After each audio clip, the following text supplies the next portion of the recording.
If you could start with your full name, please. Yeah, Clarence Adams. All right. Can you spell your first name, please? Clarence. Great. And where and when were you born? I was born on the 27th of July, 1918, in Yorkshire, England. So how old are you today? 100.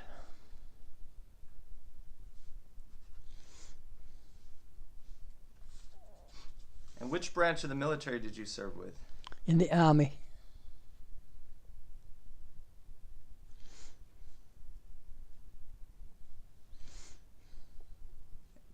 And which unit within the Army were you attached to? The Royal Artillery.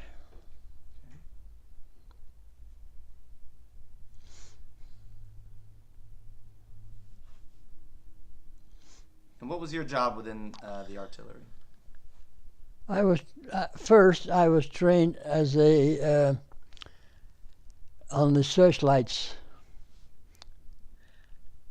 and second, I was trained as a signaler. Mm-hmm.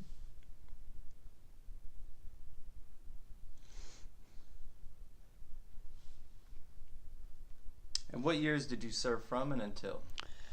Years from 1939 to 1946. Okay.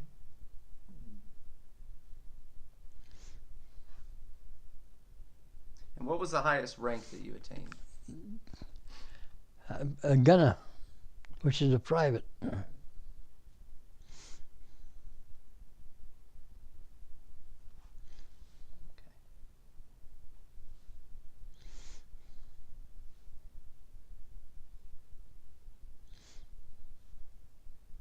And you were taken prisoner by the Germans, correct? Correct, yes. And what year were you captured? 1940. And do you remember what day and what month? The 15th of June, 1940.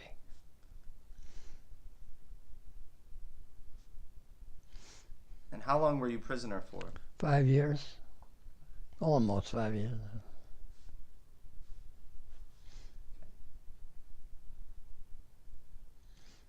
All right. So can we talk a little bit about your childhood and growing up in Yorkshire and what your family life was like?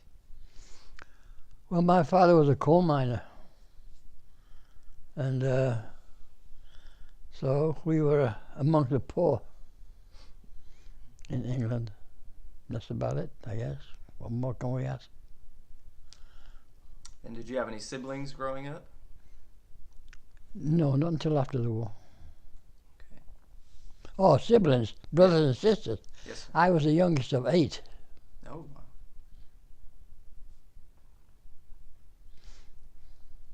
And did your mother work? No, she was a housekeeper, So your father was a coal miner. working in the coal mines providing for 10 people. That's right. And were you guys pretty close as a family growing up? Not really. By the time I was the youngest, and most of them had left home already before I started growing up, before I started to recognize anything. No, I don't really remember anything with my brothers and sisters at home. You said earlier that your father had served during World War I. Yes. And he was captured as a prisoner of war. That's as correct, well. yes. Can you elaborate a little bit about his experience? Well, he never talked about it, so I don't know what he did in there. That's about the extent. Yeah, that's about the extent. Yeah. Yeah. He never talked about being a prisoner of war. He was gassed. In the in the war, he was gassed twice. So that's what I remember really as a child, was going to visit him in the military hospitals. Kind of a unique childhood. That's right.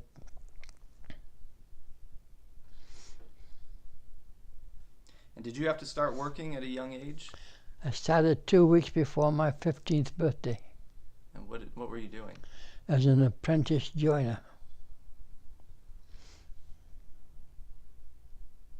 You know what a joiner is? No, I was just going to ask you. A joiner is a man that works on the bench, woodwork. Okay.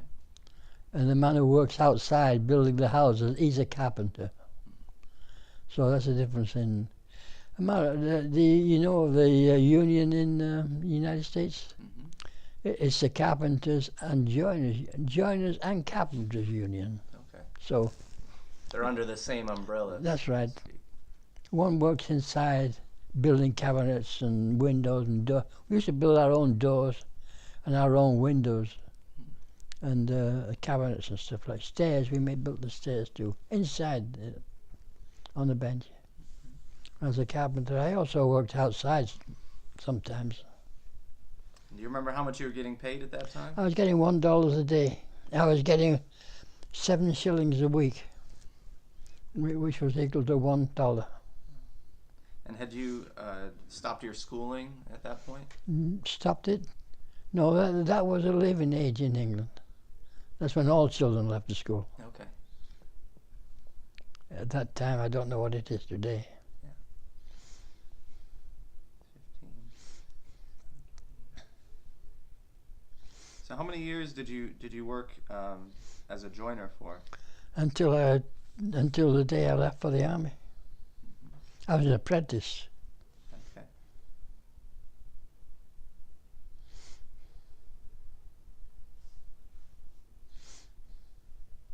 And were you drafted into the army? Yeah, I was drafted. I was the first to be drafted. And when we were drafted, this was before the war, we were drafted for 6 months and 2 weeks every year training. But the war came along, so we were put right into the army. This is why I was only earning $1 a week. $1 a week in the army too, because we weren't soldiers. The soldiers were getting 14 shillings a week. So were you... But we were in the militia, which we weren't really soldiers. We were just training to be soldiers. Yeah. More or less a reserve.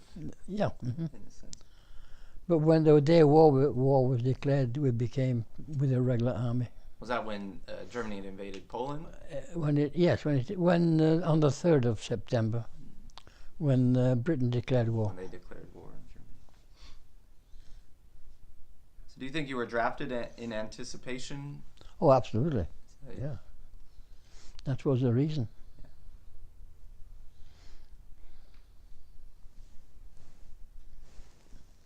So can you talk a little bit about your initial training and your experience joining the militia and eventually into the... Initially, we were training on searchlights, and I was on the listening device. And then when the day that war was declared, they took the searchlights away, so we had nothing to train on. And are these searchlights looking for enemy aircraft? Yeah. Mm-hmm.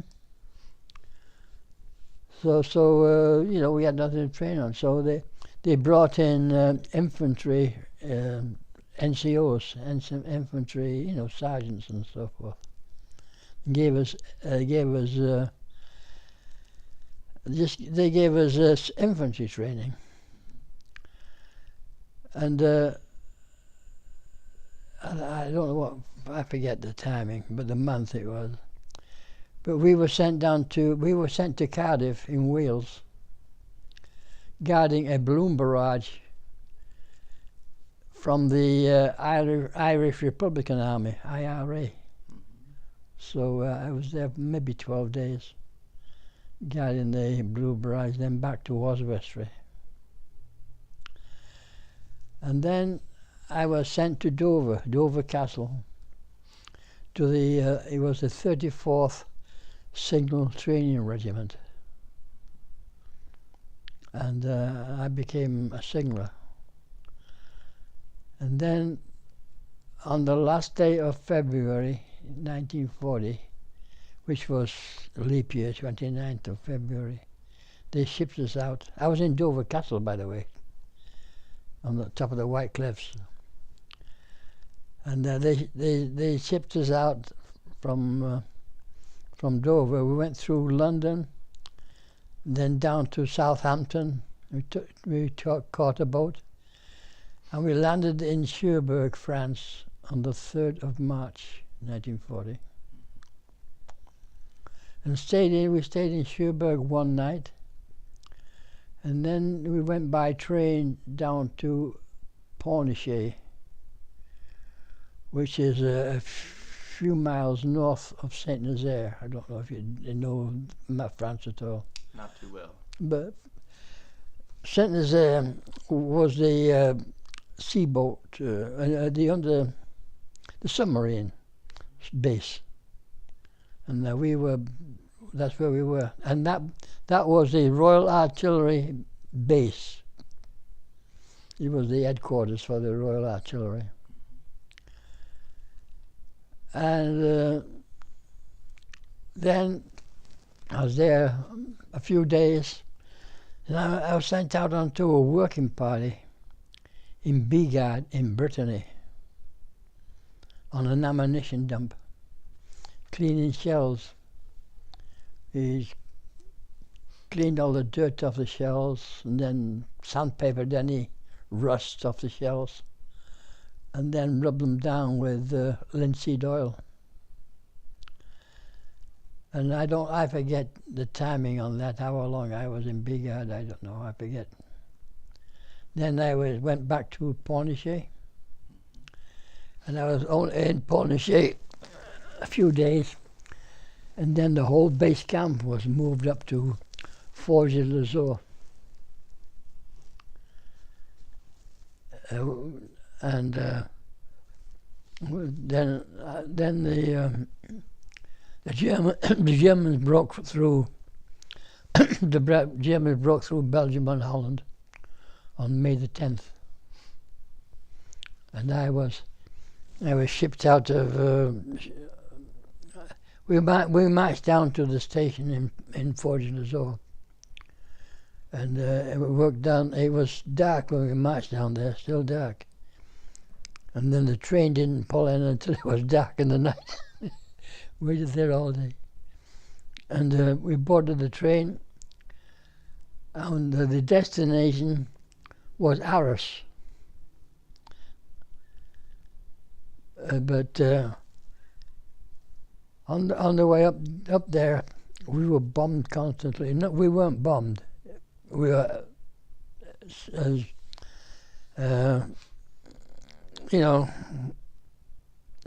air raids went off, and constantly. So we were jumping out of the train, scattering over the fields, and then climbing back on the train and going a few miles. That became routine for you? It wasn't routine, that's what it wasn't routine because of no specific time. I mean, the air raids came any old time. Sure.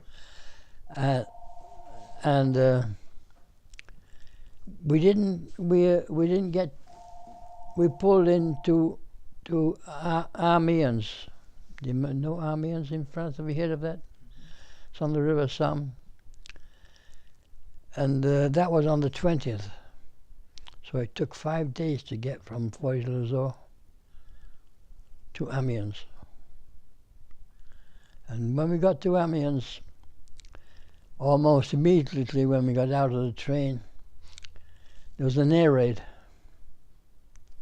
And I dove underneath a coach, railway coach, and I got behind the wheel.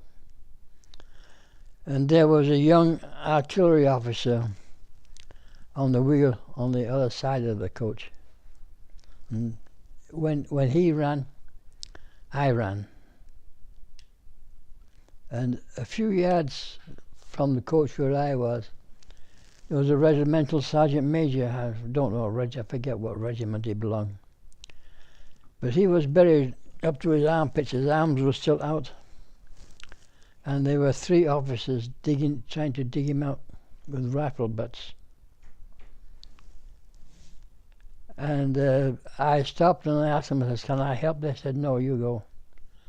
So further down the track, I heard somebody calling out for help. And he was a grenadier guard. And he was strapped underneath the coach. The axle of the coach had been hit by a bomb. And the coach had fallen, and he was trapped by the axle of the coach. So I got him out. I helped to get him out. Between us, we got him out. And the guard said to me, he said, "It's no use you staying here." He says, "You go." So he says, "Leave me your water bottle." So I put my water bottle next to him so he could reach it, and I left him. And I just ran. The only thing, I didn't know what was happening in the war. I thought the Germans were still in Belgium and Holland, you know. So the only thing I could think of was to get back to Forges-les-Eaux, which was the artillery base. So I started walking back towards Amiens that we had left 5 days before. From Amiens to Forges-les-Eaux, which I had left 5 days before. And so I crossed the River Somme and just kept walking through Poix. And in Poix, there was a gigantic French tank that had been hit by a bomb. So that was neutralized. And just kept walking. And then till one day, let me see.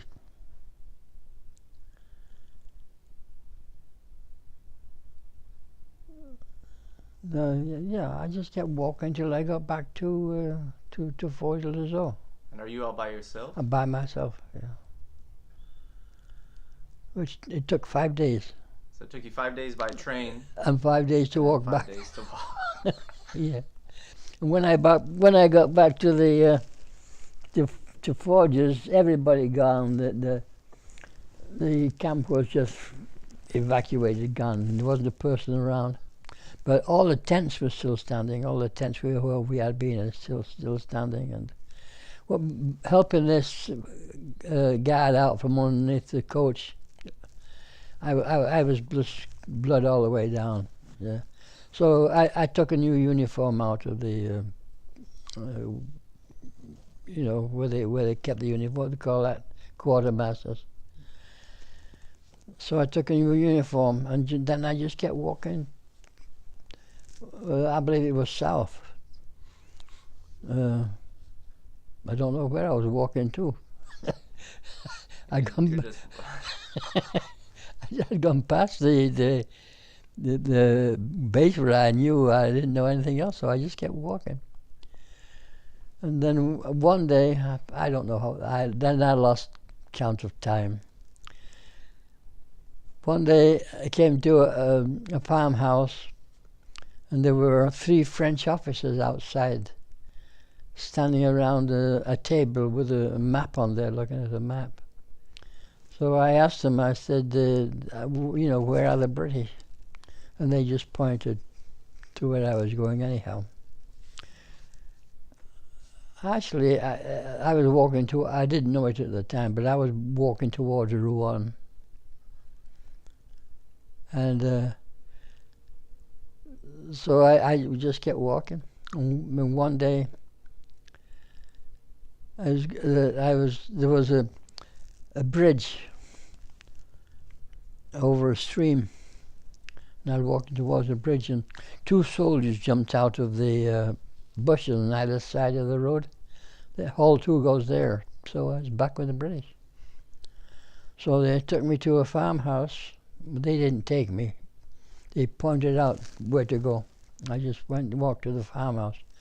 And there was all kinds of regiments there, all kinds of people like myself that had lost the units, and they were just by themselves, and some were by themselves, some were in groups, and it was an artillery major that was in charge, and that was it. Just stayed there. I don't know how long we were in that farmhouse. Then we moved to another farmhouse within walking distance of this farmhouse. And then one day, the sergeant major came running in, and he was in his shirt sleeves, and he had a rifle in his hand, and he said that German tanks were going by us on either side of us. So we all get ready to move. Oh, I asked the major, the major in charge, I said, well, what shall I do? I'm by myself. I didn't have nobody else. So he says, you go with that group. So I tagged on behind a group of Irish Fusiliers. And at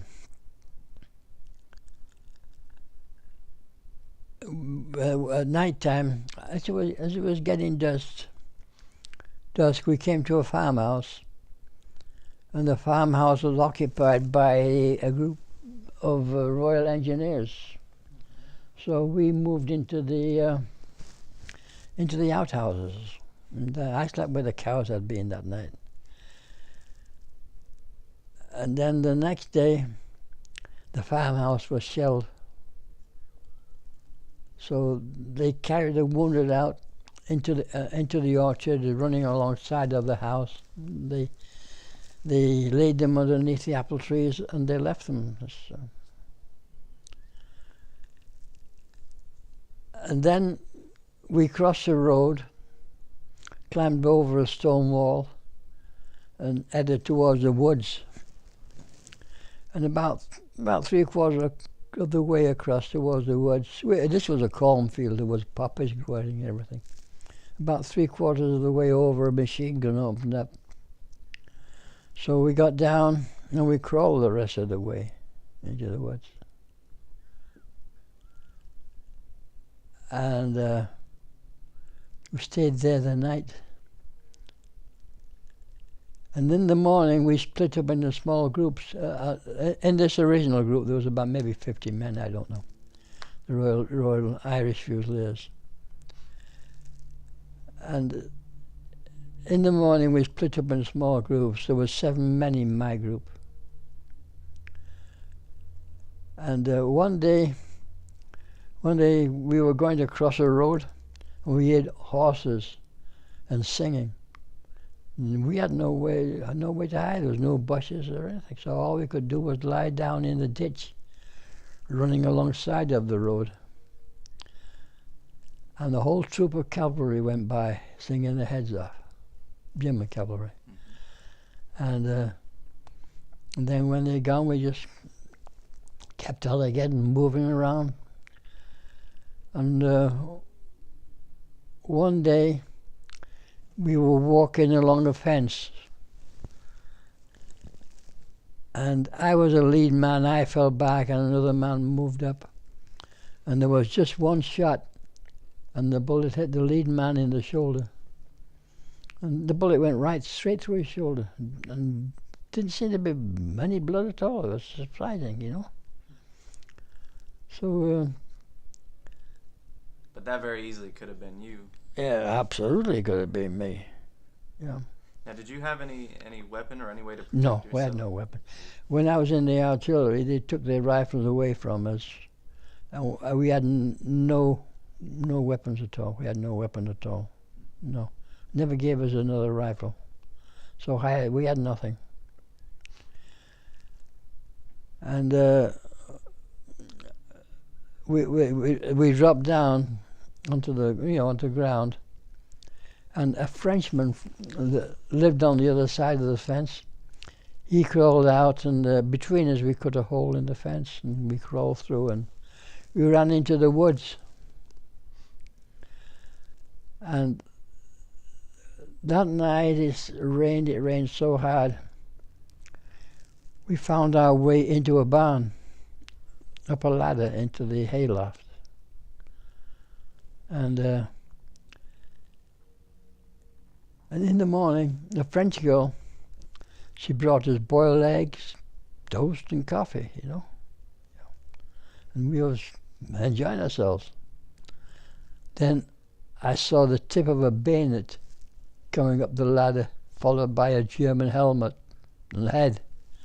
And the head said, "Hands up," in absolute perfect English. So we were prisoners of war. That was the day you got captured. That's the day I got captured. That was the 15th of June. And how many other men were with you when that happened? 7. Well, 6 other men. I was 7th. So that was it. I was a prisoner of war. And what was going through your head at that moment? What could be going through anybody's head? What are they going to do? What happens next? Yeah. Well, that was the end of the story, really. Before I was a prisoner of war. And as we got down the ladder, and we stood with our backs towards the barn. And on the other side of the courtyard, there was a German sergeant major. And there was a Frenchman with a bicycle. So the way it looked, I'll never know, of course, but the way it looked, as if while the French girl, she brought us the breakfast, the man had ridden into the village on his bicycle and brought back the Germans. That's the way it looked. And we just stood there, you know, not knowing what was happening, with our backs to the barn. Then a German staff car drove up. There was a German sergeant was driving. There was a young officer sat next to him. Then there were 2 officers sat with their backs to the driver. Then on the back seat, which was raised up, there were 2 high-ranking officers. And they just looked at us. And one of the officers, he had a baton in his hand, a heavy baton. Now, since the war, I have read about German, you know, the uniforms of German officers, and anyone with a baton was a field marshal. So he could have been a field marshal, but I mean, that I don't know. But next to him could have been Rommel, because Rommel was the second in charge of that front of the war. Then they took us to they put us into the troop carriers. A troop carrier carried 12 men, and it had a machine gun mounted. They put us in these troop carriers. I think there were 4 troop carriers there. Now each troop carried 12 men. So there was at least 50 Germans that took us prisoners that day. And they took us into a town of Boucher. I pronounce it Boucher, but everybody else that can speak French pronounces it differently. And they put us into a garage of a cafe. And the German cook, he sent us a big boil of stew with lots of meat in there. Well, and but looking through the door of the garage, we could see into the cafe, and we could see the German soldiers coming in, you know, sitting down, drinking their beer. By this time, that part of France was occupied, by the Germans. And then, later in the day, came a line of march of prisoners, you know, that had been captured. First, there were the French came, mile after mile after mile of French prisoners. And then came the British. The 51st Highland Division taken prisoner at St. Valery. Have you heard of them? No. That was a famous division. and the Germans just pushed us into the line of march. And then one day, I think it was the third day on the march, I wasn't walking in line. I was walking on the grass verge on the side of the road, you know. And a German soldier came up behind me, and he nicked me in the left buttock with his bayonet. So the German medic, he put me on every so far in the line of march there was a troop carrier, you know, with a machine gun mounted. He put me onto one of these troop carriers. So I rode for 3 days. And then until we got back to Amiens, where it all started for me. And they put us into a football stadium. And of course, in Europe, football is soccer.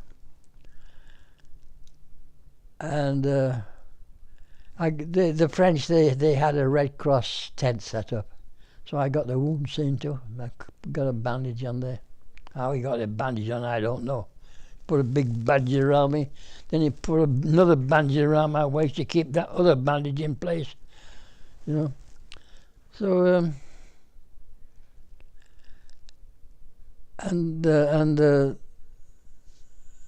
this was the 22nd of June. This was the day that the French and Germans signed their armistice. They stopped fighting that day, June the 22nd. And the next day I was back on the march. The whole guards, the regiment of guards changed, so complete new guards. So they didn't know about me getting on the troop carrier. So I was back on the march, and marched all the way through Arras, which Arras was a destination that I should have gone on if it didn't, you know, if the war had changed. If the war had just kept on as the British thought it would have, as the British thought it would.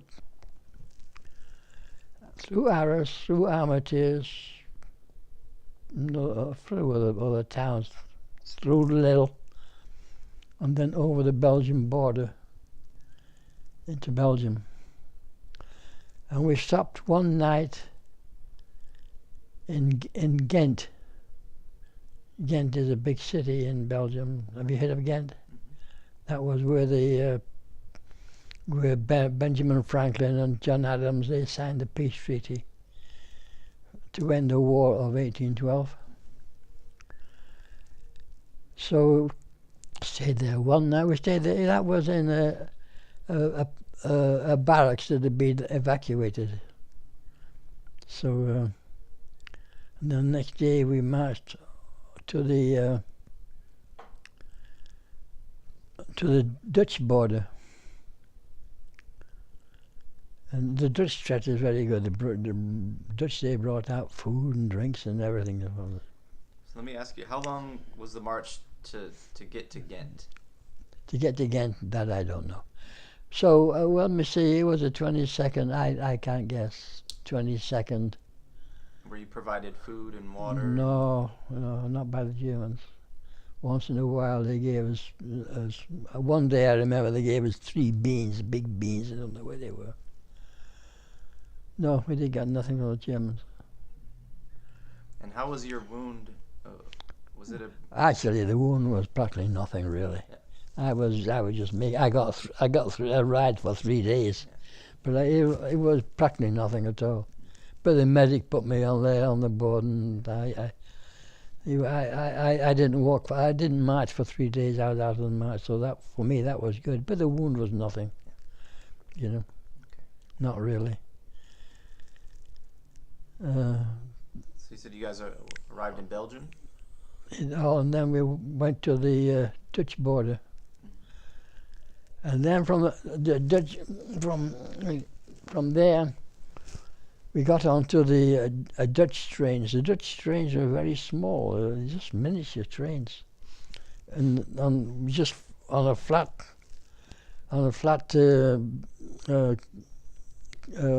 truck, you know.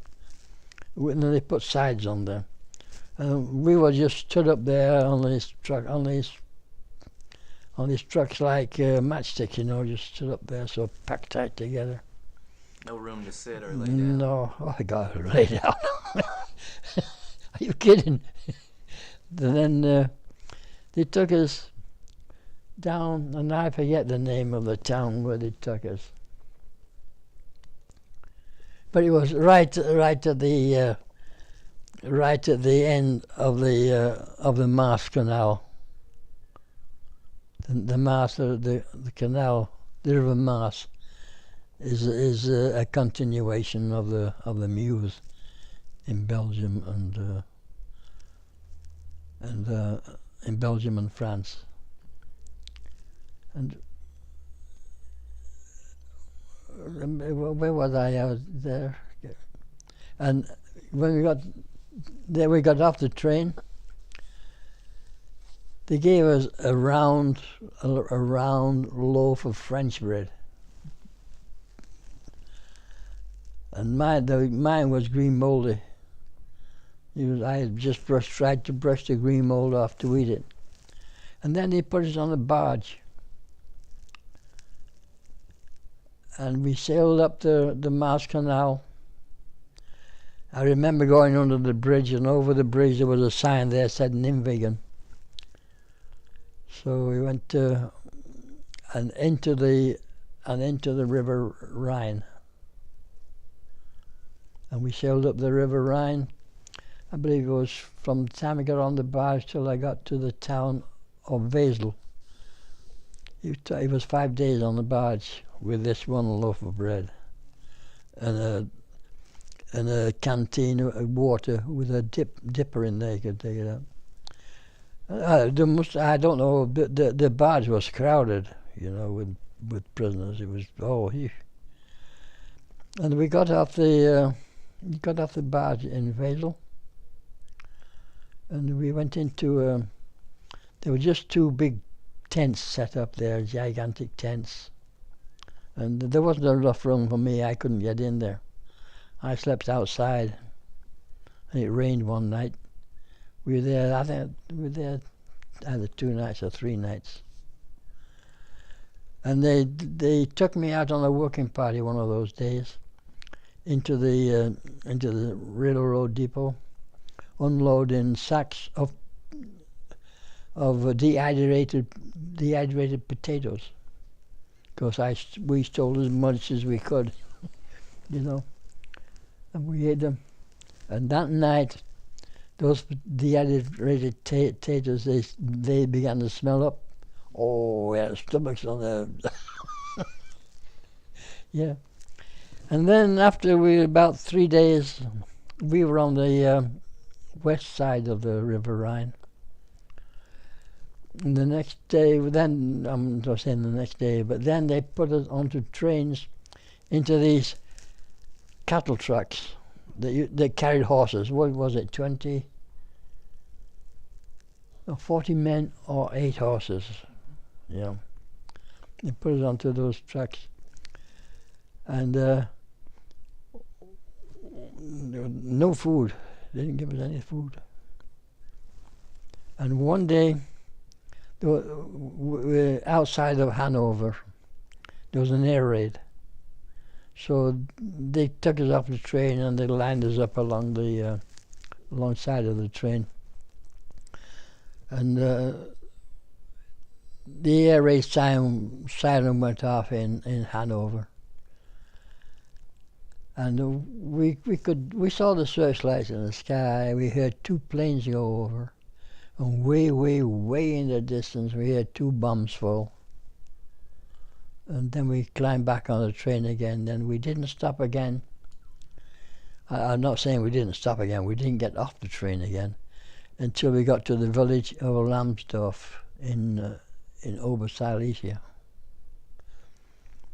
And then from the station in Lambsdorff, we marched about 5 miles.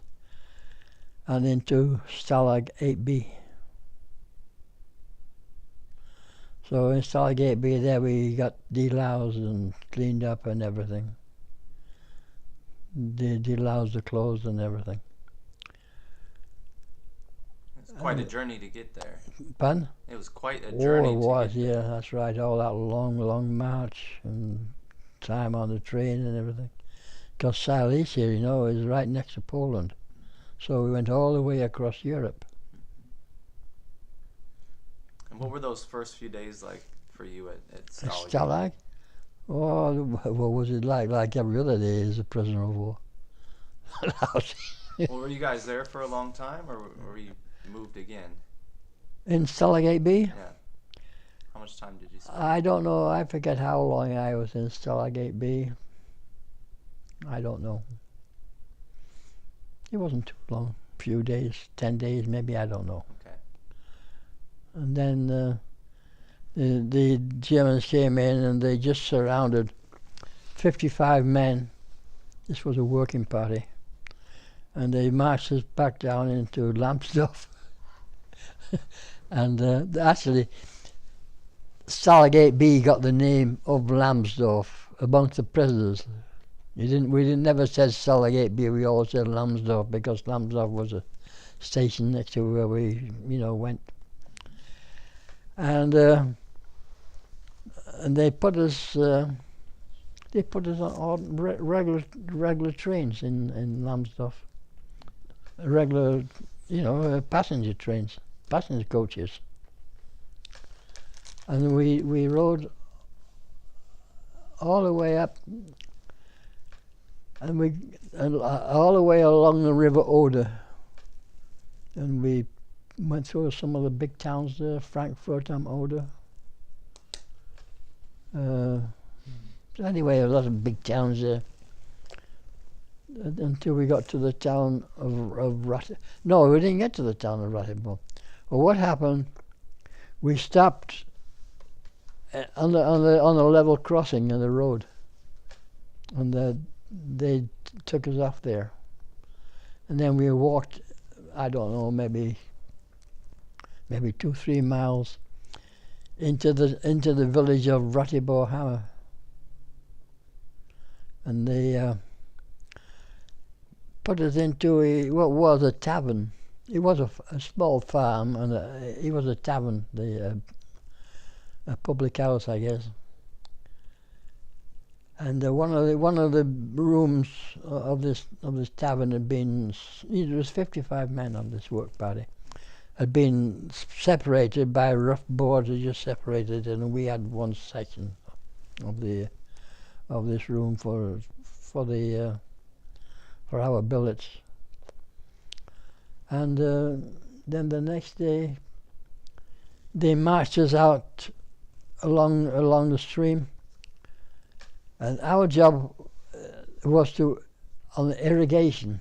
It was an irrigation project for the area, for Oberschlesien. And it was a stream or small river, and the men put on these big rubber pants. I don't know what you would call them, all the way up to the waist there, And they went in there with what they call them hackers, the big rakes. You dug it into the weeds with everything that was growing in the stream and pulled it out and then push it off onto the bank of the stream. That was a job to irrigate the area. But all the tools they gave us, they're all separated, no handles. So I was a carpenter. That's the job I got. Putting these handles in, and I never did go into the water once. It was my job to keep all the handles, all those tools, in operation. Putting the handles in, the axes and picks and shovels and these big, long rakes. So that's what I did. I had that job. Then when I got them all together and working,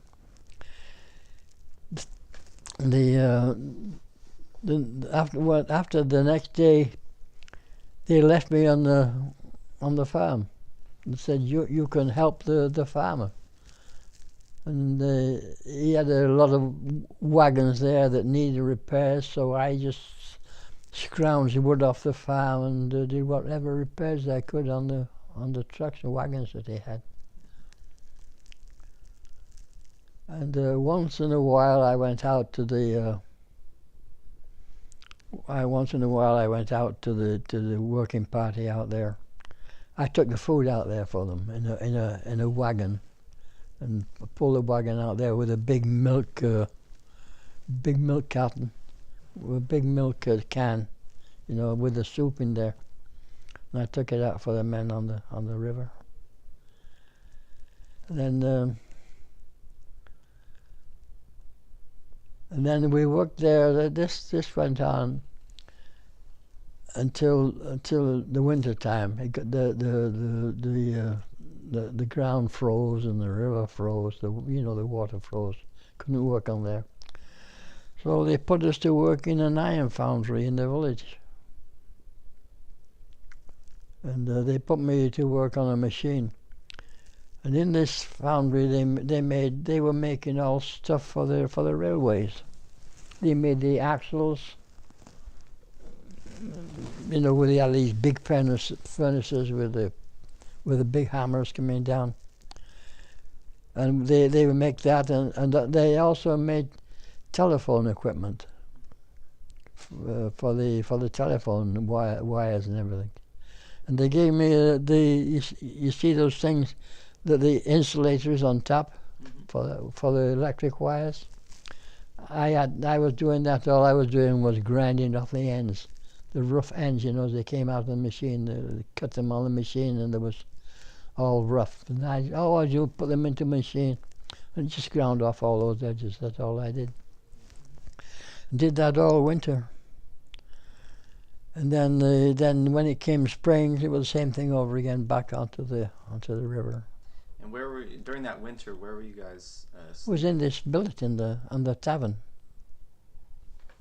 But where were you guys sleeping? Where was your living quarters? Yeah, right there in the tavern, in the billet. Did you have sufficient heating and? No heating. There was a wood stove there, and they every maybe once a week they gave us a pile of wood to burn. But you know what men are, they have no brains. They burn it up all at one time. So at the end of the time, we would probably go without heat for a few days before a new batch of wood came in. Were you still on a diet of bread? Diet of What do you say? You can't say you're on a diet when you have nothing to eat.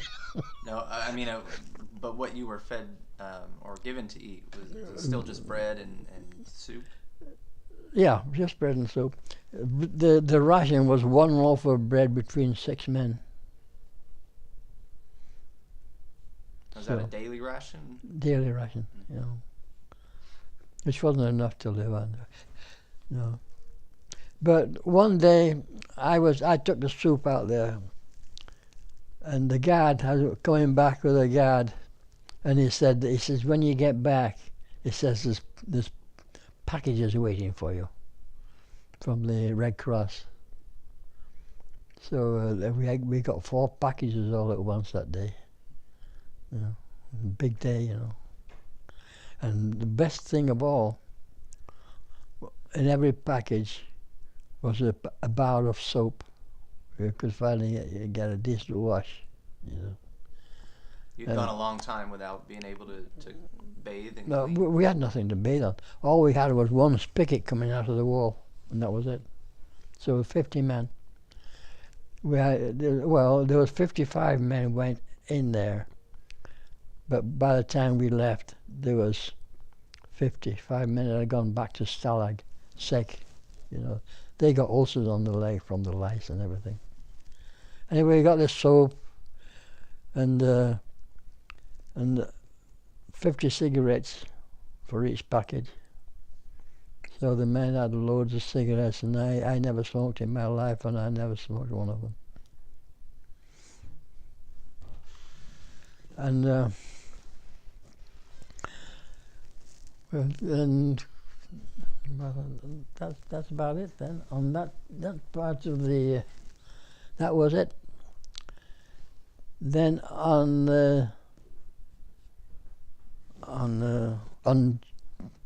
May 22nd, it was the 22nd of June. They told us we were moving, so they out in the farmyard we were lined up there, 2 batches, 25 men in one batch and 25 men in the other. Now, one batch was to go into the coal mines for the work, and the other mine was to go to Breslau, working on the airport. And I was in the group for the coal mines. Yeah. But I don't know. He was a foreman. He was a higher up than the foreman that had been on the project, on the irrigation project. He said to the guy, he said it would be a waste to send this man down the coal mines. He said, you know. So the guard, he got me by the collar and pulled me out, and the other guy did the same thing in the other group and just switched us. So I was taken out of the group from the coal mines, and I was put into the group for the airport in Breslau. And you said this was June 22nd. Is that 1941? That was 1941. Yes. So this is a full year. Full year. Almost after yeah. you'd been initially captured. Yeah. June the 22nd. That day doesn't ring a bell. That was the day that the Germans moved into Russia. June the 22nd. So that's the reason I thought they were moving us. I thought they were moving us because the war had started with Russia, you know. But no. So they took us into Breslau, and it was the same thing again. We just stopped on the level crossing in the road. Breslau is the capital city of Silesia, so it's a big city. And we got out on the level crossing, and we marched into a schoolhouse, an old schoolhouse, not too far away from where we got off the train, which was our billets. We were on the third floor of this schoolhouse. And in the schoolhouse, all we had was palliasses, you know, on the floor, just a straw sack, well, just a sack with straw in there for a bed, and 2 blankets, thin blankets.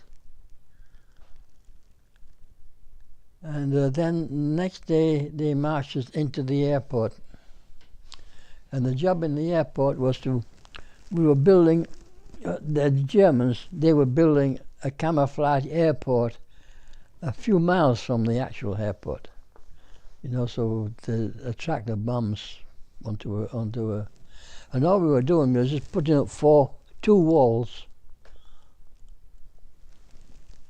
for, you know, to form a building, you know, in 4 corners, so the shadows in the moonlight would the moonlight would, you know, cause shadows, and in the middle they would put a very small light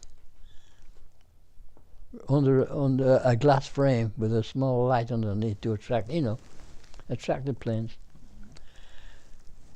And I worked there, I don't know, 2-3 days. And there were two different regiments of they call them poidiers, different regiments. What do we call them? I forget. You know, my mind is going.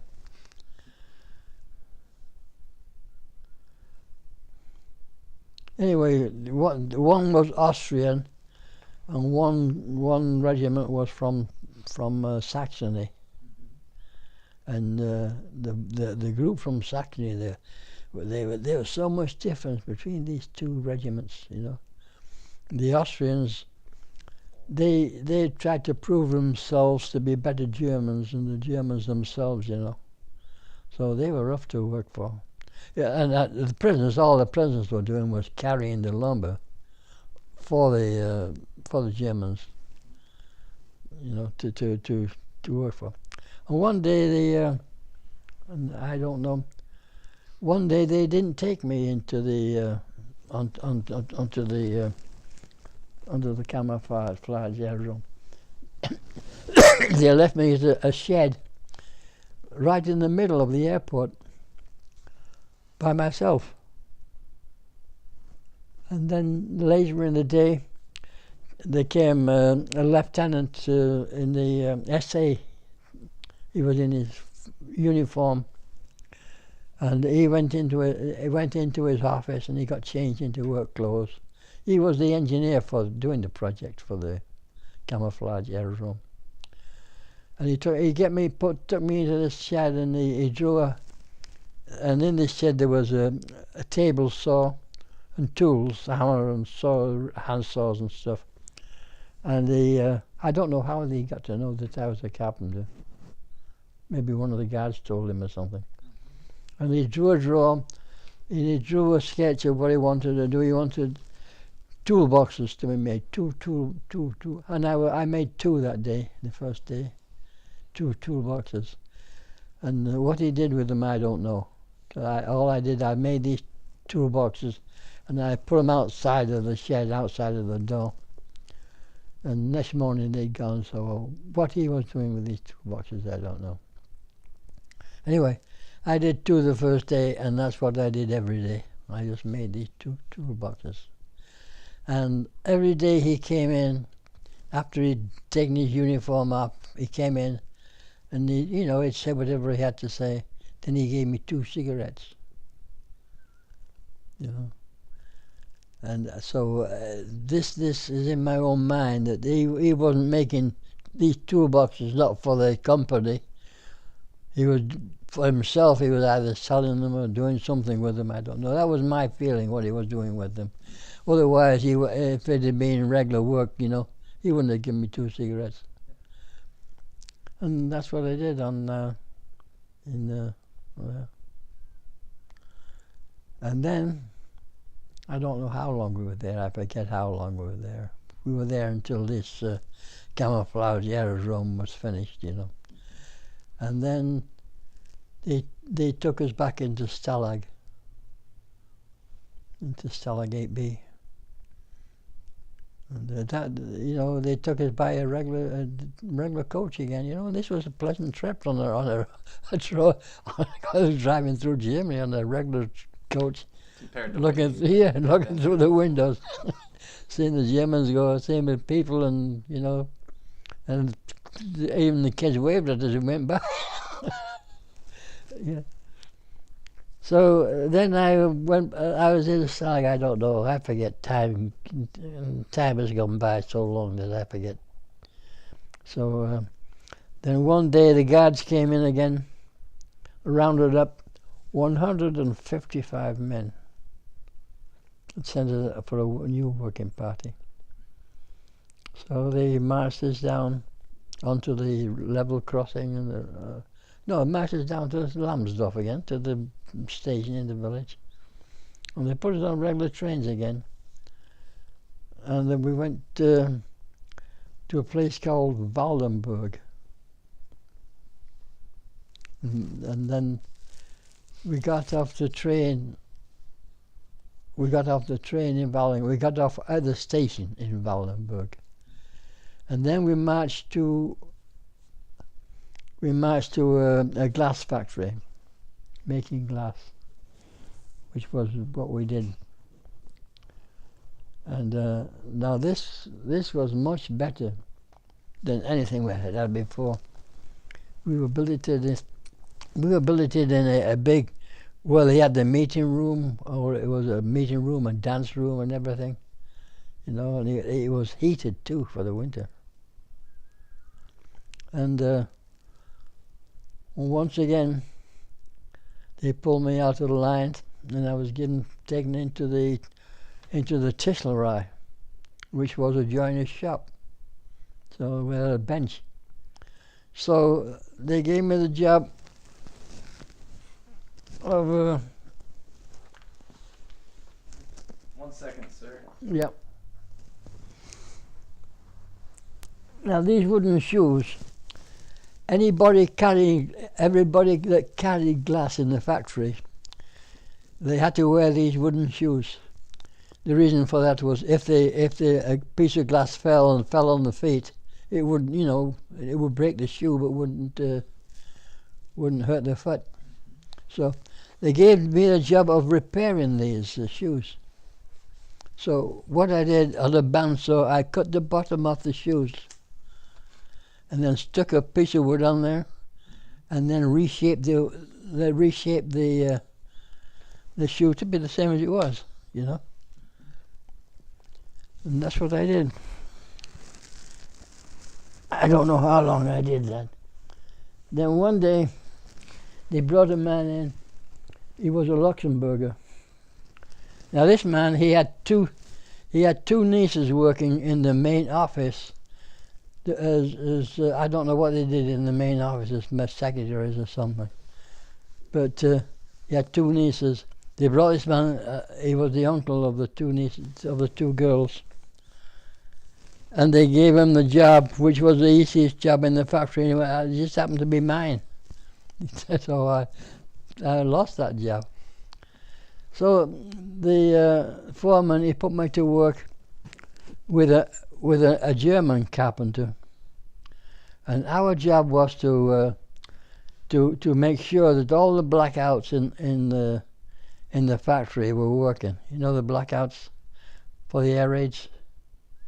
To cover all the all the windows. Mm-hmm. Yeah, that was our job, to make the blackouts. Some of these blackouts, they were so big we had to put them on pulleys and, with a winder to pull them up and let them down. Where the furnaces were, because the furnaces they're really, and that's our job. Some of these blackouts were big, some were so small. But anyway, that's what I did, was working with this German carpenter. And one day, he got the job of fitting some bookcases in the director's office, director of the factory. They made bookcases in the joiner's shop, and they gave my man the job of fitting them into his home. So we loaded these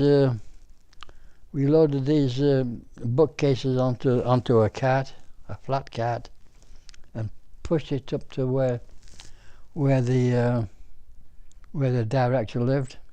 Carried them inside of the house. And I never understand, but once we got them inside the house, my partner there, he wouldn't let me touch them. He wouldn't let me touch it, because they were made in real fine wood, They were made in beech wood, and he wouldn't let me touch them. So all I could do was I sat down in a chair.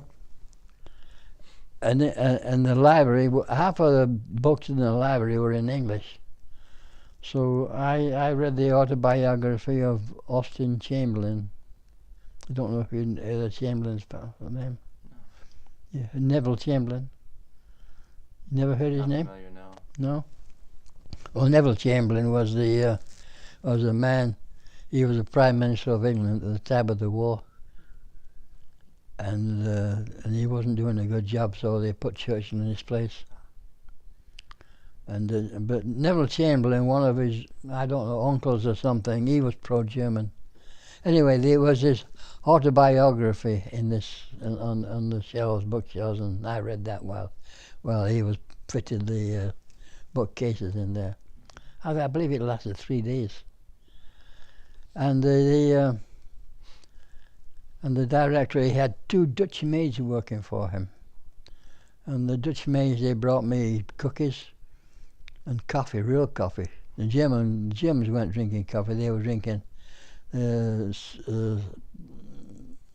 make-believe coffee. It was made out of acorns. But they gave me a real cup of coffee and 2 cookies every day. You know, that was a treat. And then, of course, when after that, I just went back to we were doing the blackouts. I mean, this was from 1941 when I went into the glass factory, and I stayed there till the end of the war. So that was what? That was 3-4 years. It must have been 4 years practically, yeah. And then as time went by, came to the winter, November actually, of 1944, we started to hear the big guns from the Russian front, as they came through Poland. And every day they seemed to be getting a little bit louder and a little bit louder and a little bit louder. Until eventually, it was November of 1944, they had us surrounded. The Russians came around, and we were surrounded with our backs to the mountains. And nothing was coming into the area, nothing was going out. So it was February the 13th. We stopped working in November. The factory closed down in November, and all we did was stay in the billets. And it was February the 13th when they told us to get ready to move out. And then we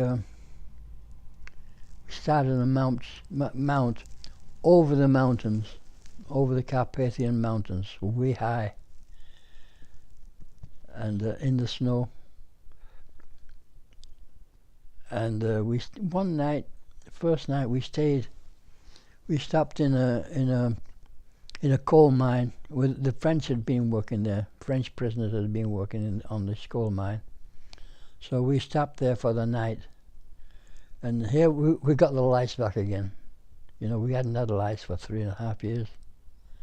And that was our biggest fear, being a prisoner of war, was the lice. The fear of what they call that disease they get with the lice.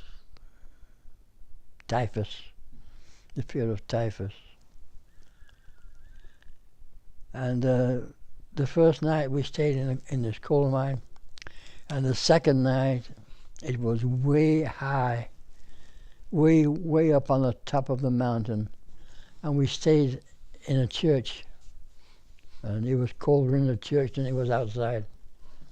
And we just put into a church, you know. All we could do, the people who were lucky, they could sleep on the benches, but I wasn't lucky. I slept on the concrete floor. And then the next day we started out down the mountains, you know. And the first night of going down the mountains, we stayed in a Dutch barn. I don't know if you know what a Dutch barn is. A Dutch barn is a barn for hay that has no sides. All it has is a roof on there. So they put us in this barn, and we dug down into the straw, and it was hot down there in the straw. But in the morning we woke up and we were covered with snow, about 1 inch of snow on top of the straw. And then we started, as I say, going down again.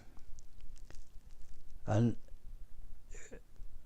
you know, I had a pair of shoes on. You know, I was small, and it was always hard for me to get a pair of boots that fit me, you know. And the boots I was wearing were two sizes too big for me. And my feet, they were red raw. And I got down into just outside a town of Troughton now, in the German Sudetenland, which is Czechoslovakia. And I just fell down in the snow. So the Germans picked me up and they carried me into the town of Trautenau. And in the town of Trautenau there was a group of, there's a working party there working in a clothing factory in the town. And this group of prisoners, they were Africans, South Africans. And they didn't, I don't know, they never spoke to us, but they didn't speak English, they spoke Afrikaans, which is Dutch, I suppose, I don't know. And then, I don't know how long I was there. I could have been there between 2 and 3 weeks. And then they put us on a train. I don't know, about 20 men. I would guess about 20. There were 2 guards. Usually it was 1 guard for 10 men, you know. And there were 2 guards, so they were probably 20. And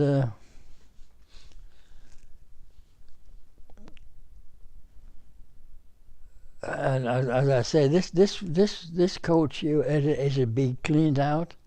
It was clean, and there was new straw to sleep on, and there was in the centre was a wood burning furnace, you know, a metal furnace, and plenty of wood in there too to keep, you know. So it was comfortable. It was like being a tourist, you know. We drove along the foothills of the Sudeten Mountains. Beautiful country. And you know, there was just one coach, these 20 men. And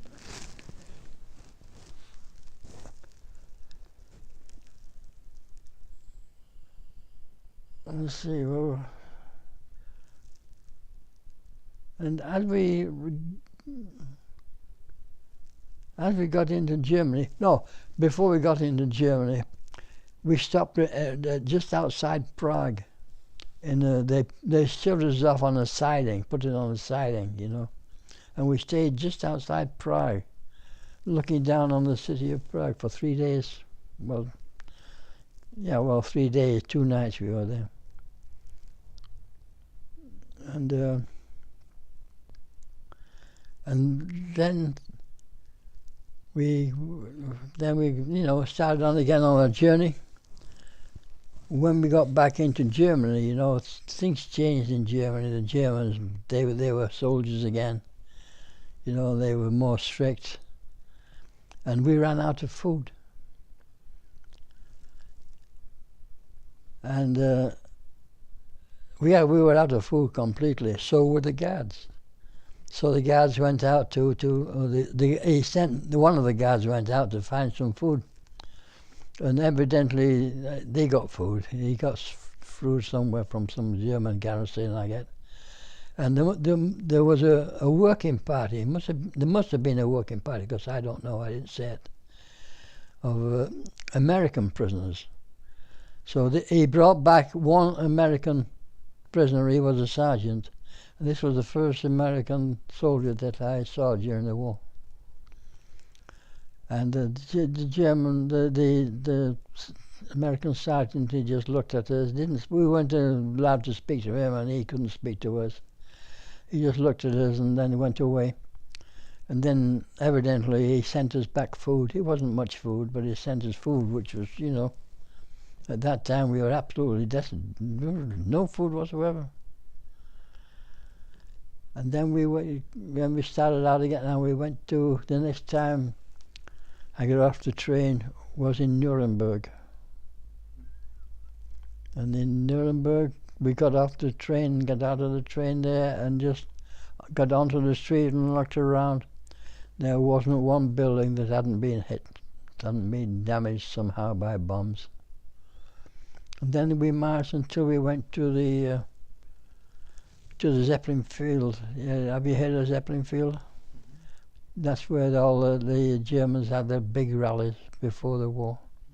big Nazi rallies, and that was our camp. And we were on. There was these gigantic tents there. They must have held more than 1,000 men each.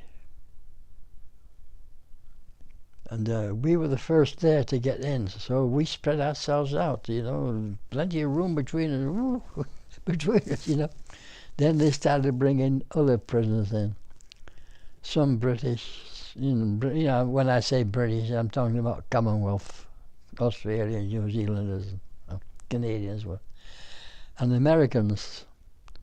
And they, all the Americans could do was just move in between us.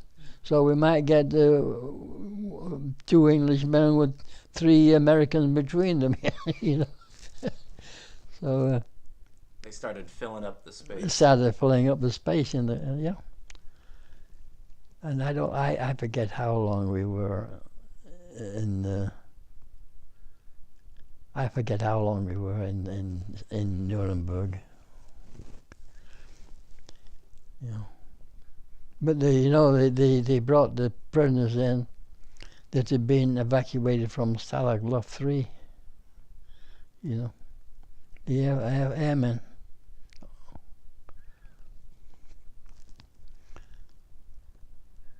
Anyway,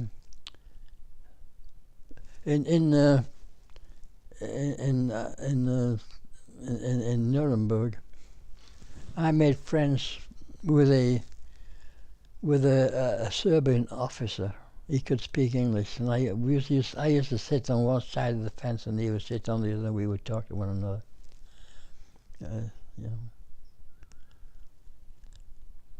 I don't know anything really happened in Nuremberg. In Nuremberg, we got to know. I think this was the first time that we found out that the British and Americans there crossed the River Rhine. Somebody had a radio. I don't know who it was, but somebody had a radio in the camp. So you were getting news that right from that date. Mm-hmm. Before that, there was no news. Matter of fact, I never heard of Pearl Harbor. I didn't hear about Pearl Harbor until after the war, till I got back to England. So did you even know that the Americans were in the war? Oh, yeah. That was another incident that I didn't mention before. That when I never heard of Pearl Harbor. We got no news of Pearl Harbor. But 4 days later, this was in a glass factory in the Waldenburg.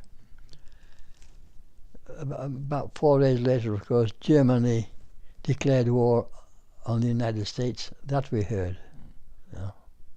But Pearl Harbor didn't hear nothing about that. Oh, Yeah, Pearl Harbor didn't hear about. Yeah.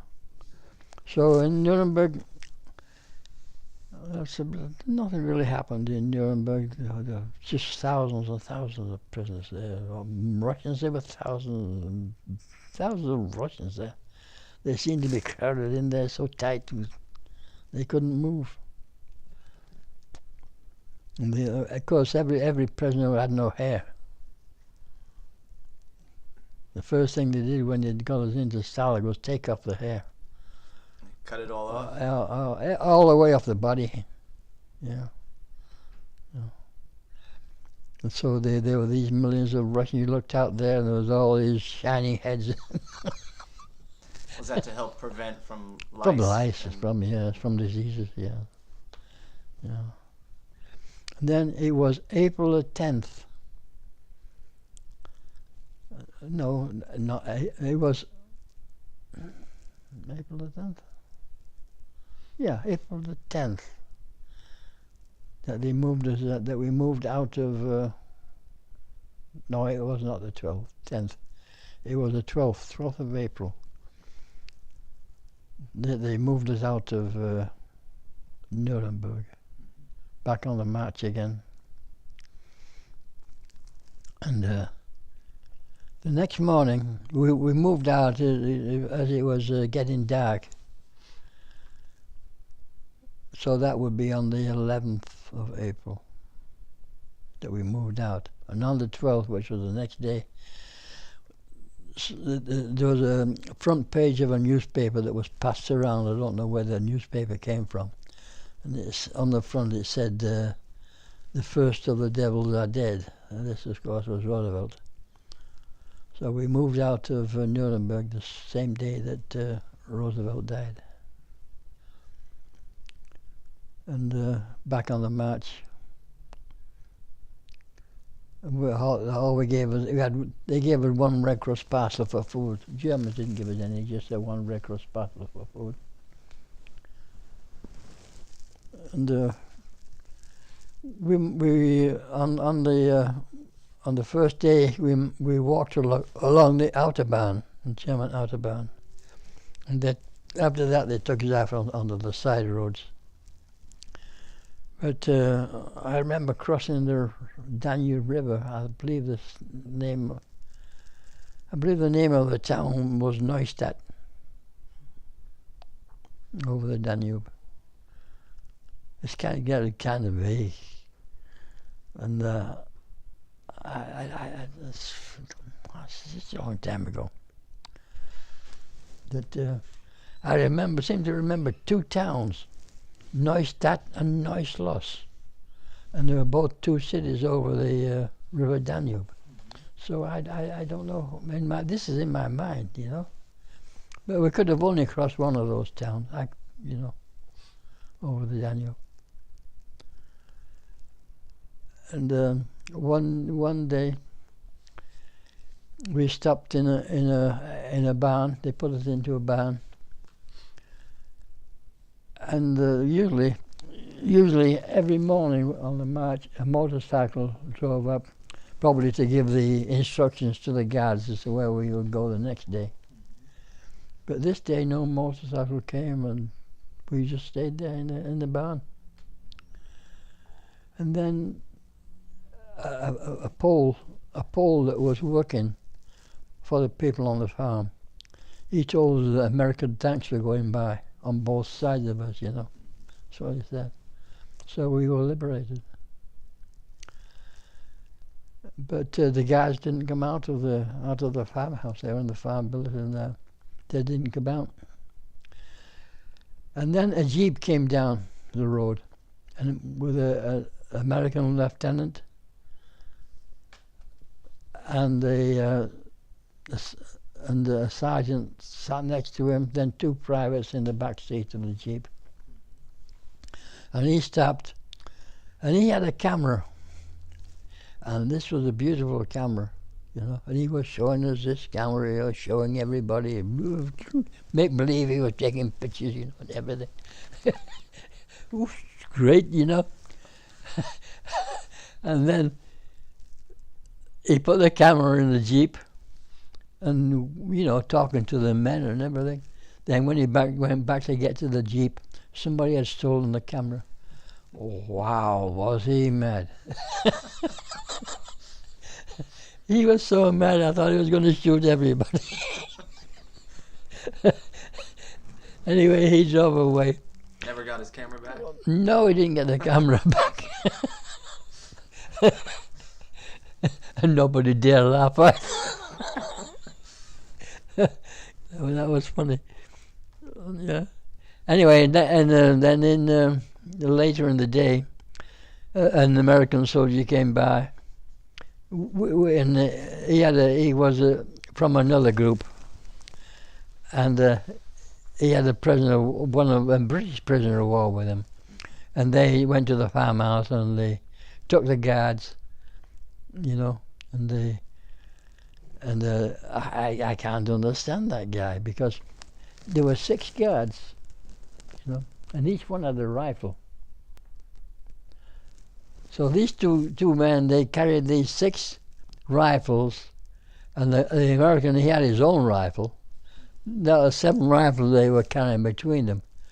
Why the heck didn't they unload the rifles and make the Germans carry them?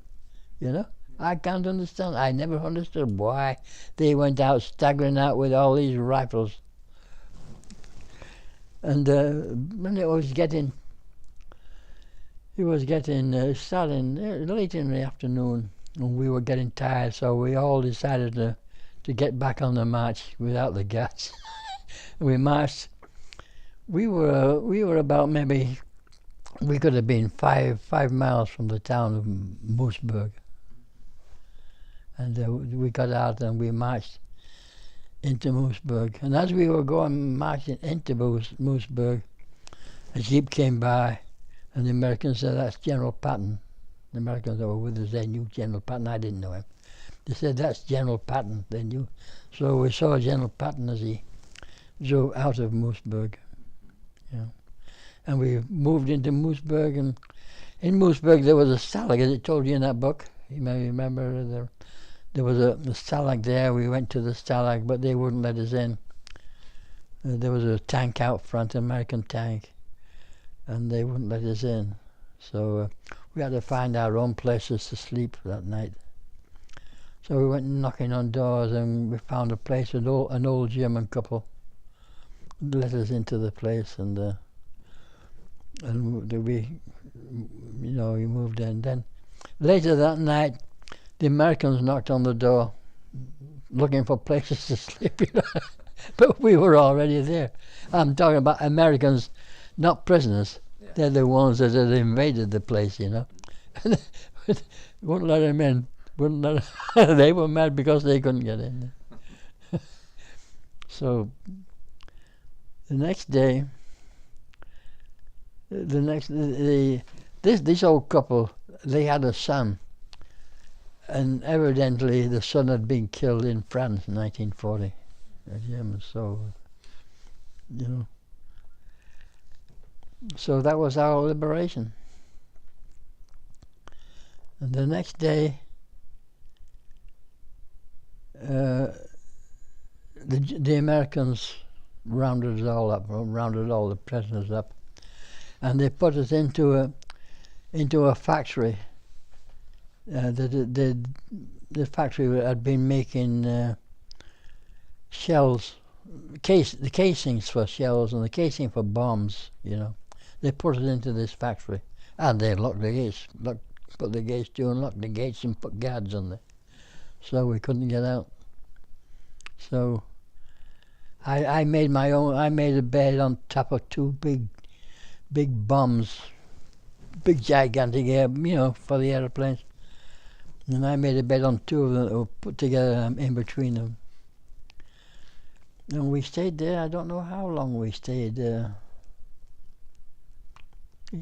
few days anyhow in this iron foundry.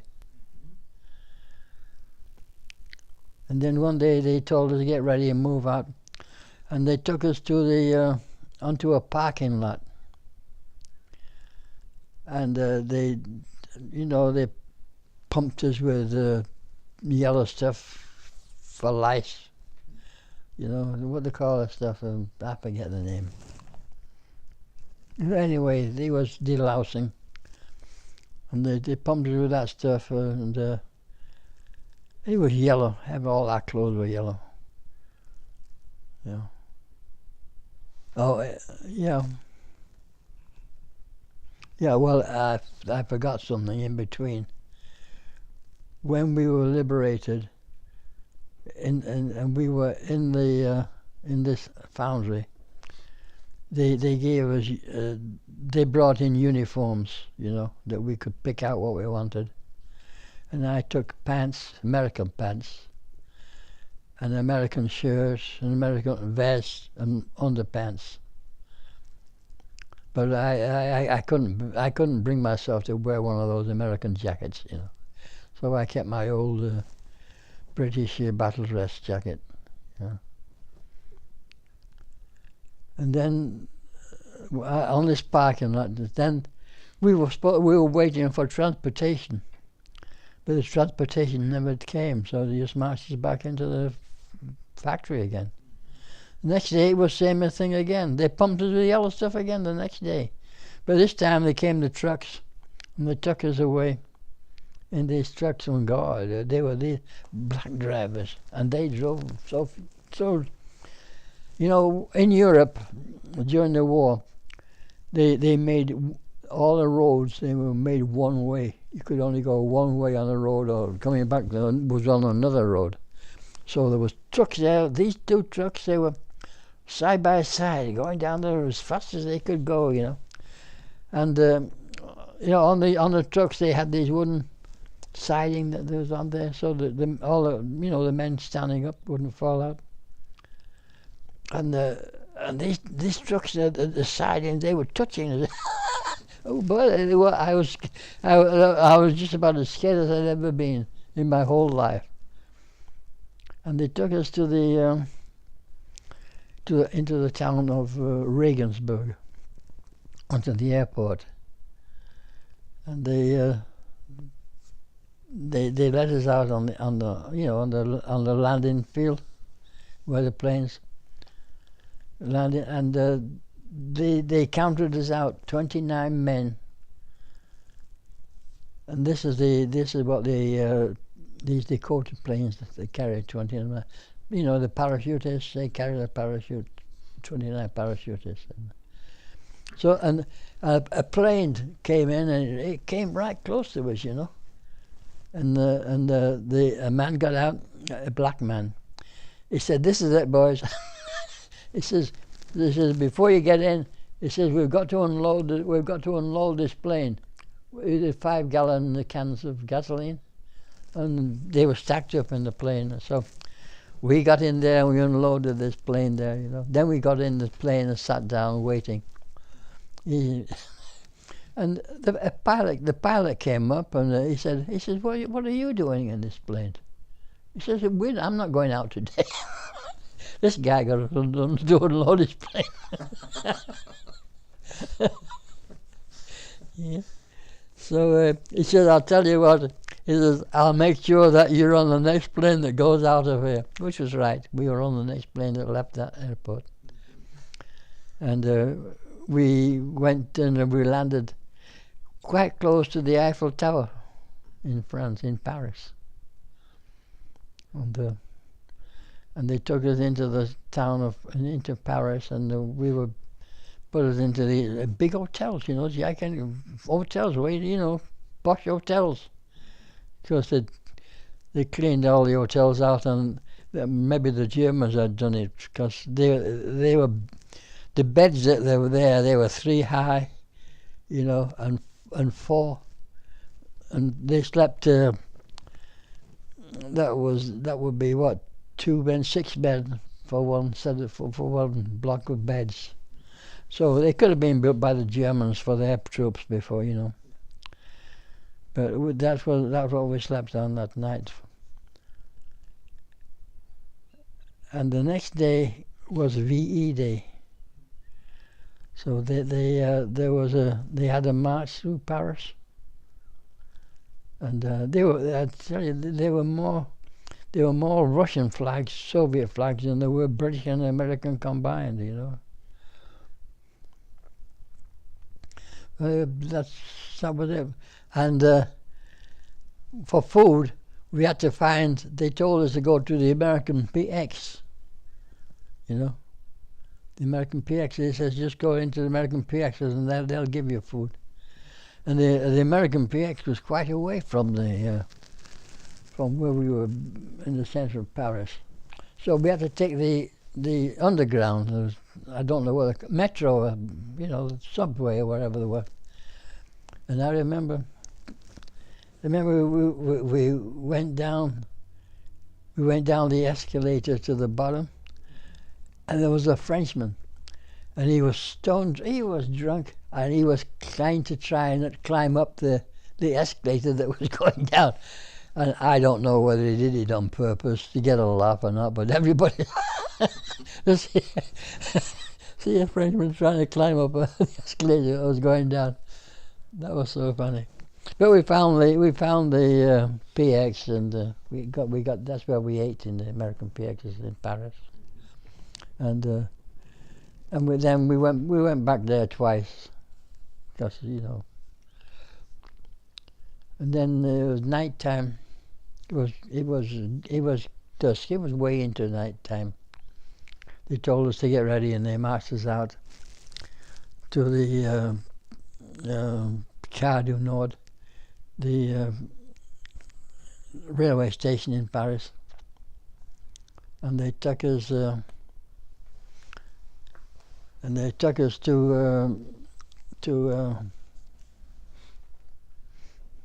what's the name of the town?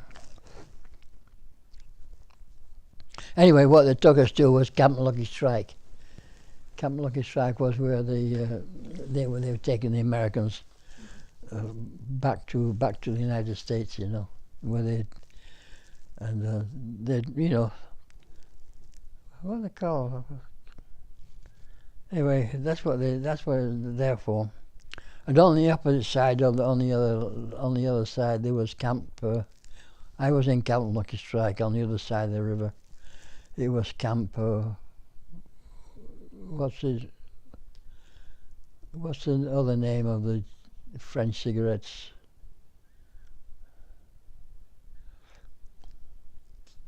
Anyway, there was two camps there. They were named after the French cigarettes, but the one I was in was Camp Lucky Strike. And they showed us a movie that night, Gone with the Wind. It's the first movie I'd seen for so many years. And then the next morning they told us, took us out there into the landing strip again, where they counted us up into 29 men for a plane. But a plane never came in. So we went out looking down the cliffs where the Germans had built the battlements, you know, waiting for D-Day. And we saw then we stayed another night in Camp Lucky Strike. And then the next morning the plane came and took us, and we landed in England. Now the war was over for me. That was it. You finally made it back home. Back home, yeah. Well, I wasn't exactly back home. This was in the south of England. The south of England to me always was a foreign country. You know? It's like the north and the south in the United States. But how did it feel for you to return to England after? Well, what can you expect, you know? But I didn't get home, you know. They kept us there for, I don't know, a week or more. We landed in the place, I don't know the name of the airport where we were, or where it was, but the name of the town where we were was, I forget the names. It was in Buckinghamshire. I forget the name of the town. And you had a wife during this time. Yeah. The entire time. Yep. And you were able to keep in contact with her? Oh yeah, I wrote letters back and forth. Because later into the war, there wasn't not much mail at all, you know. But all through the war, we kept in contact. Yeah. And did they censor your letters? Oh yeah, they censored them. Yeah, but they came through. Yeah. And what was that correspondence like with your wife? Oh, well, I don't know. What was it like? That's the thing you waited for. You know. That's all there was to wait for. You know. Would you guys talk about anything but the war, or? What? Oh yeah, I talked about what we did before the war and everything. Yeah. Oh yeah. When I was a prisoner. Oh yeah, we talked about our lives. You know. I belonged to a cycling club before, you know, bicycles. And before the war, and I toured all over northern England on bicycles. I went to almost in the Yorkshire Dales, which is a tourist country. I visited all those towns and villages. You know. Anywhere within 50 miles radius of the town where I lived. Now, was there anything, or a number of things that kept hope for you as your time as a prisoner? Oh, guys, it was the end of the war. Oh, 5 years is a pretty long time. it's a long, long time, Yeah. Was there at any point where you thought you may never? No, we never felt that way. We always knew.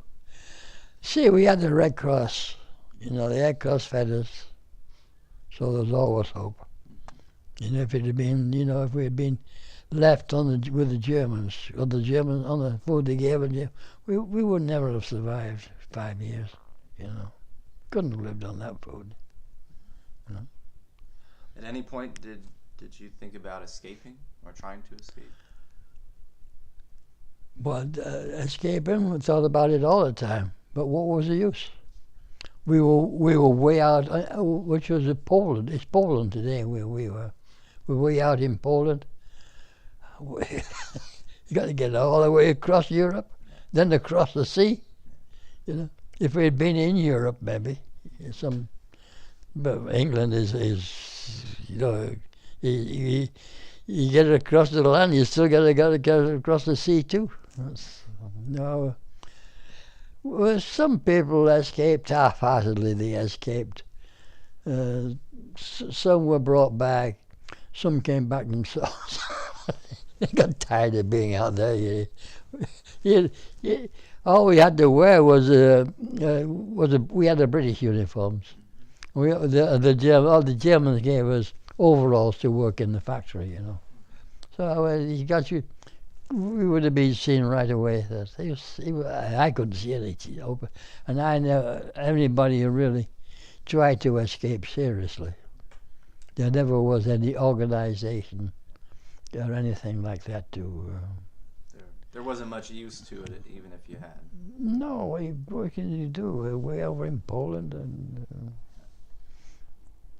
Now, I imagine you probably lost a significant amount of body weight. Oh yeah, I was less than 100 pounds when I got back to England. Yeah. Even though we did have Red Cross parcels, it still wasn't enough. They probably didn't give all of them to you that they received. No, one time we went as long as 6 months without any parcels. Sometimes there's one period of time then when we didn't get parcels. We got the food in bulk, and it came from food came from Romania, I believe, somewhere, Romania, Bulgaria, one of those places. And you mentioned disease. Did you suffer from any diseases? No, I came through the war pretty well. I got ulcers on my legs. But they weren't very big. And the Red Cross parcels came in, we could get, so that didn't last long at all. So I came all through the war. With one incident, I forget to tell you. Being in a prison there day after day after day, in the prison camp, you can't get out or anything. But 10% every day were allowed to go sick. They could go and see a doctor. See? So one day I went sick. It was to see a dentist. And the dentist, he was in the town of Waldenburg. And to get there, we had to go on a trolley, and that was fun. They wouldn't let us on the trolley. We had to stand in front with the driver. The driver was out in the open, in those trolley cars with a handle that went this way. They didn't have a wheel. They had a handle that, of course, all they had to worry about was speed. They were on a track. It was like being on a train. Yeah, and this dentist, he lived in an apartment. And he was upstairs. He lived in the upstairs of the apartment building. And he had a dentist chair in his kitchen, And he looked at my teeth, and of course I was make-believe, you know. I just went for the ride. And he said, I can't find nothing wrong with the teeth, you know. Right, I said, you know, but he said, all right, he said, so he drilled it. And he filled it.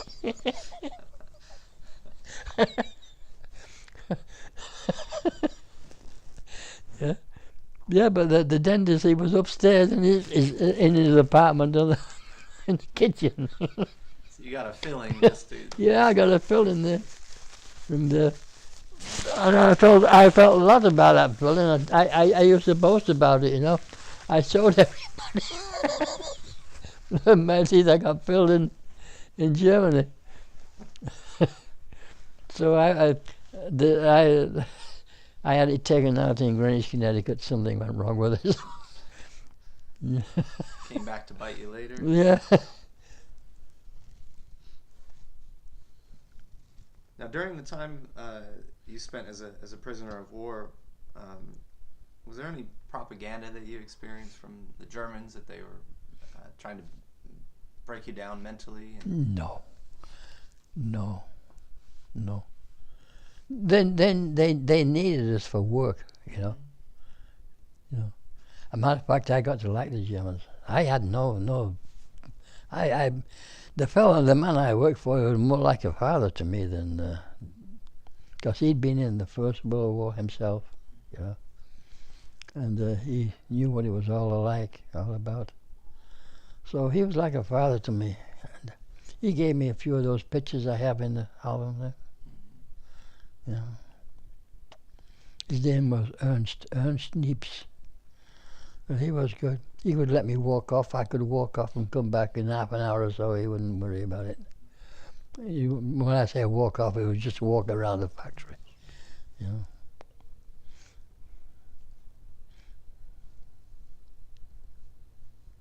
What was one of the toughest experiences for you as a prisoner of war? The toughest?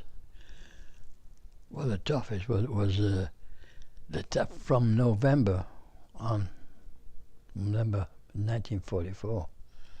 We heard the Russians coming, and we were surrounded by the Russians, you know. Nothing coming in, nothing going out. That was the most terrifying time, because, I mean, we could hear the guns coming closer almost every day, you know. That was the most terrifying time. Yeah. So I was always wondering how we're going to get out of this, you know. This was, the Germans, Germans didn't seem to worry about it. They just lived their lives every day. I don't know. Another thing I forgot was when I was in Nuremberg, I believe it was a day or so before we left, they put us in a shower, you know. And all together, with the guards were in the shower too. And I met one man there, one guard, and he was one of the first guards that I had in Ratibor, you know, working on the river. He was one of the first guards I had, and he was right at the very end of the war as I met him. And we were, of course, he recognized me first. Because as I say, I was mostly in the,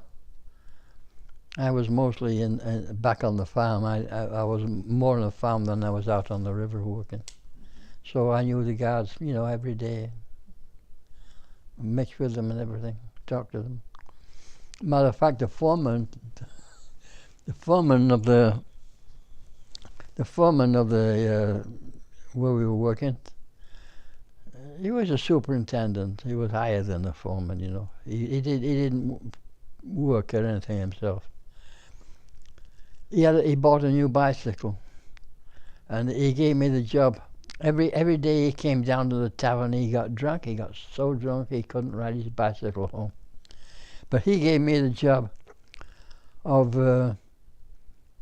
cleaning his bicycle on a Saturday afternoon.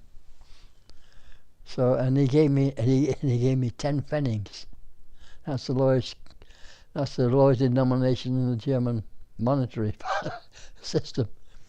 And this 10 pennings, on a Sunday morning, I took it to the door of the farm and knocked on the door, and the Frau came out, and I said, "Can I buy an egg?" And she says, "Eggs? You're stealing more eggs than you're stealing more than I get." But she gave me a drink of malt beer, on beer without alcohol.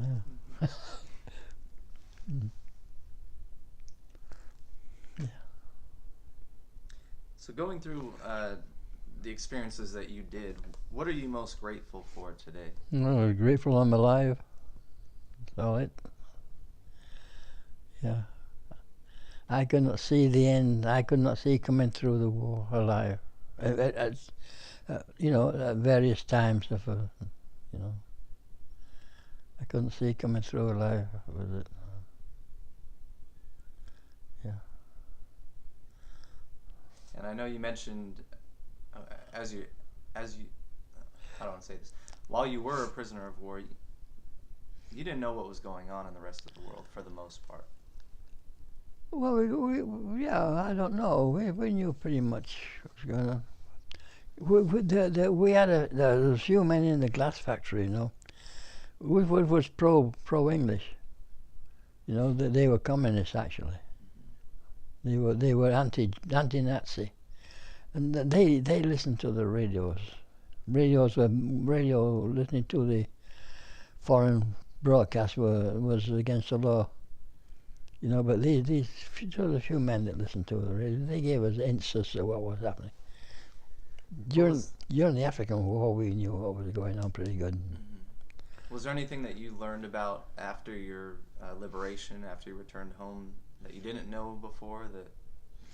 Yeah, it was D-Day. Not D-Day, I heard of D-Day. It was Pearl Harbor? Pearl Harbor. I never heard of Pearl Harbor. Yeah, and even then when I got back to the war, they were saying it was the Hawaiian Islands. Well, I never knew where the Hawaiian Islands were. I knew where the Sandwich Islands were. That's what the English call the Hawaiian Islands. That's what Captain Cook, he gave them the name, the Sandwich Islands. So for the English, they were always the Sandwich Islands, not Hawaii. I didn't know. I always thought Hawaii was a make-believe for Bob Hope, And what was the other guy who was always with him? Bob Hope and Bing Crosby, The movies, that's what I thought. I thought they were really believed for many years. I thought the Hawaiian Island was just a make-believe for the movies, Yeah.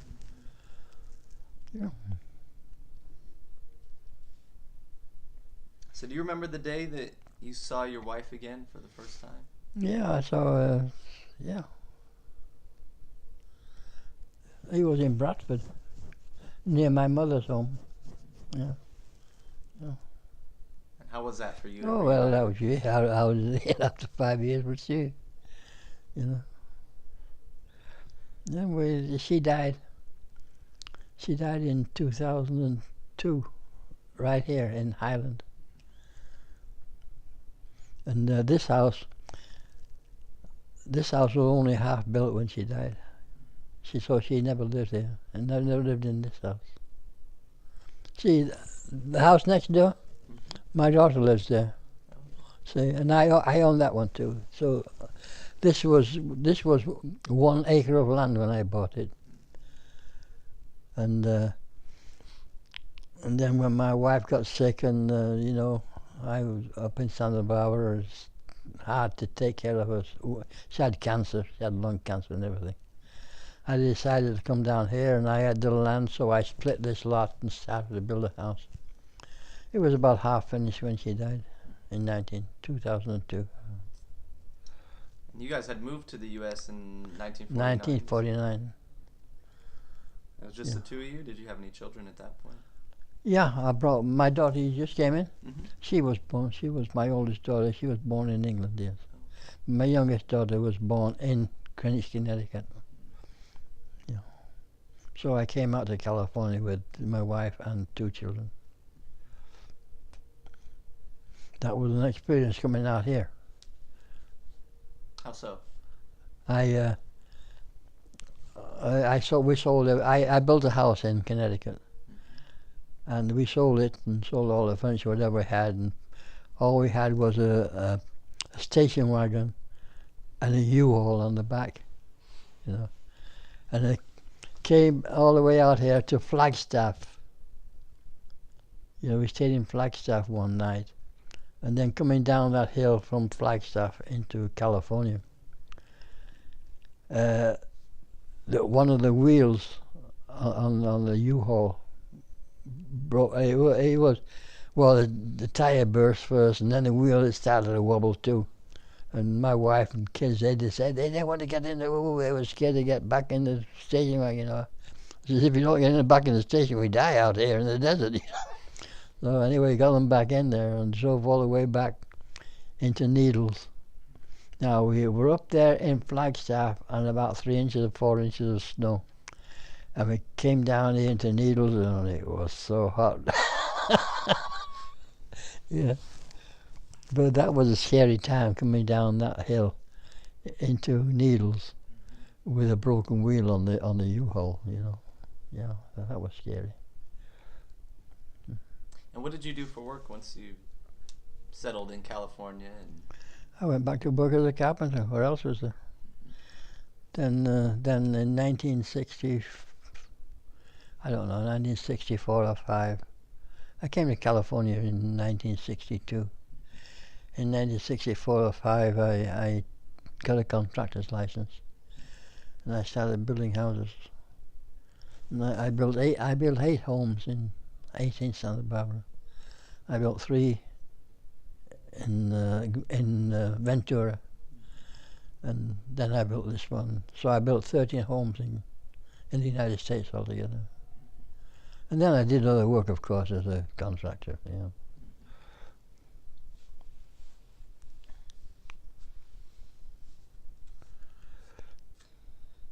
Is there anything else that you'd like to say about yourself? Not really. You haven't touched on? No, not really. That's about it. So if you had any advice for my generation, future generations, what might you be able to offer? Don't go to war. That's about it. Education, for goodness sake, get an education. I left school when I was 14, or almost 15.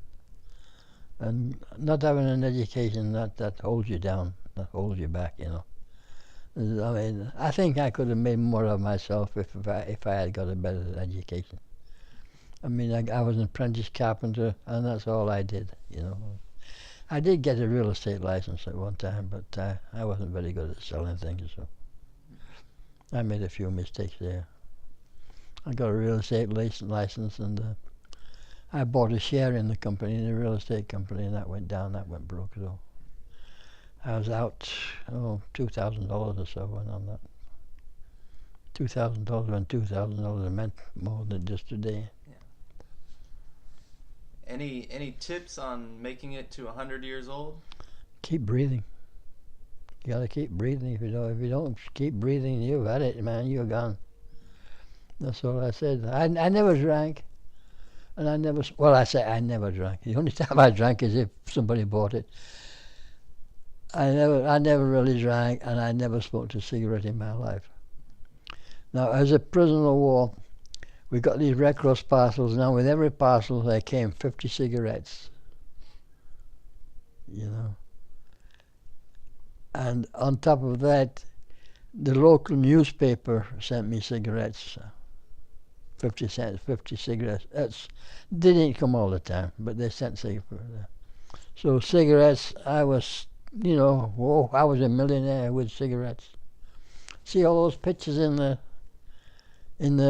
thing there? All cigarettes bought those. That I got from Germany. So it was a form of currency. Well, it was currency, yeah. That picture I got with the painted by that Russian. You see, you know, we couldn't do business with the Germans or with anybody. But the Czechs, they weren't prisoners of war.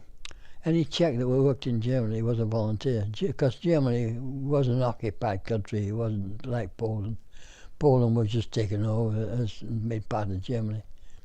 Czechoslovakia, they weren't prisoners. If they came to work in Germany, they were volunteers. They volunteered to work. And they were the go-betweens between us and anything else that we did outside of the prison camp. So, you know, it always cost us in cigarettes. All those pictures I have there that was paid for with cigarettes. That picture I got from the Russian, I gave a Czech 50 cigarettes. Now, how many he gave to the Russian, I don't know. You know, he could have given him 5 or 10. Well,